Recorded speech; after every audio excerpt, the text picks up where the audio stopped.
За ийм бином дархлалтын хүснэгтийг эхлээ бичнэ.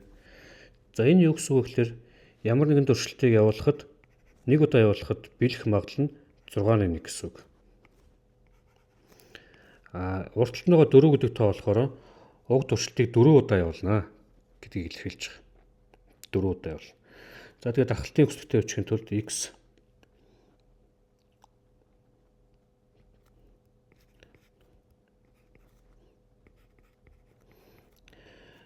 За x гэдэг нь ямар утга авах вэ гэхээр тухайн туршилтыг явуулахад тухайн үзэгдэл огт явагдахгүй байж болно.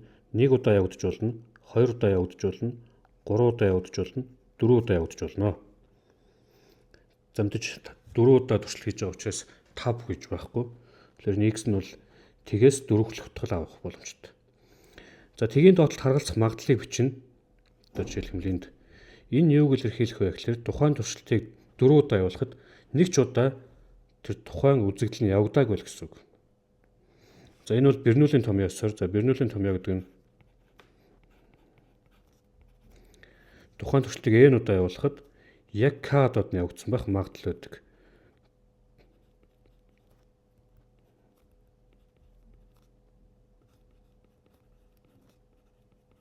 За ийм томьёо. Тэгэхээр энэ томьёогоор тус бүрд нь олно гэсэн. За p 4 удаа явуулахад тэг удаа явагдах магадлалаа гэдэг чинь үгс болох. Тэгэхээр C4-өөс тэг өрчих нь p-ийн за p чинь 6-1 байгаа. 6-1-ийн тэг зэрэг нэгээс хасах нь p гэхэлэр чинь 6-ны 5 болно. Тэрний 4 зэрэг гэсэн үг. За энэ бол нэгтэй тэнцүү байдаг. Энэ бас нэгтэй тэнцүү байдаг. Тэгэхээр 6-ны 5-ын 4 зэрэг болно. За 6-ны 5-ын 4 зэрэг гэдэг бол за энийг нь бодох юм бол ийм тоогдох юм байна.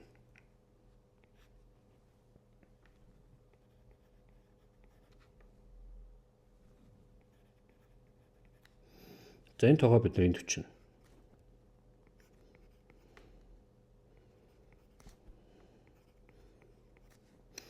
За яг үүнтэй адилханаар нэгийн доотлолт байх тоог олохын тулд бид нар P4 1 гэдэг ямиг бодж болно. За энэ бол C4-өөс 1-ийг өрчих нь 6-ны 1-ийн 4 зэрэг 6-ны 5-ын бишээ 4 зэрэг биш энд 1 зэрэг 6-ны 5-ын 3 зэрэг ингэж болох хэрэгтэй. За энийг бодох юм бол 324-ний 125 гэж гарах юм байна.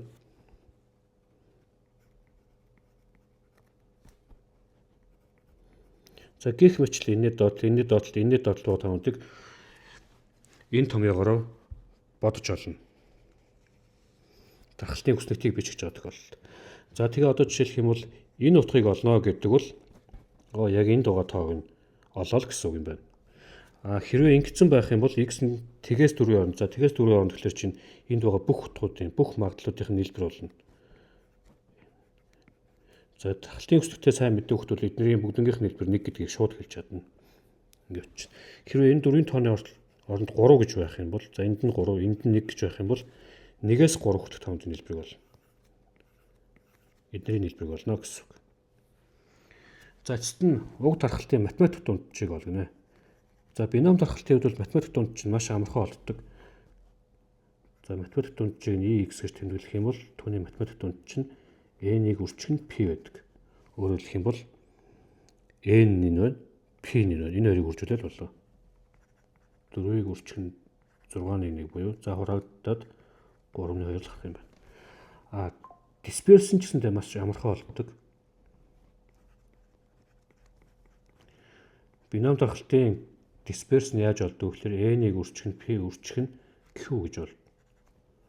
Өөрөөр хэлэх юм бол за n-ийг нь 4 гэж өгсөн байгаа. P-ийг 6-1 гэж өгсөн байгаа.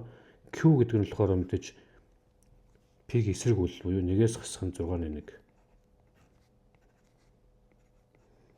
4-ийг өрчих нь 6-1, өрчих нь 6-ны 5. Ингээд 3-ны 5 гэж гарах нэ.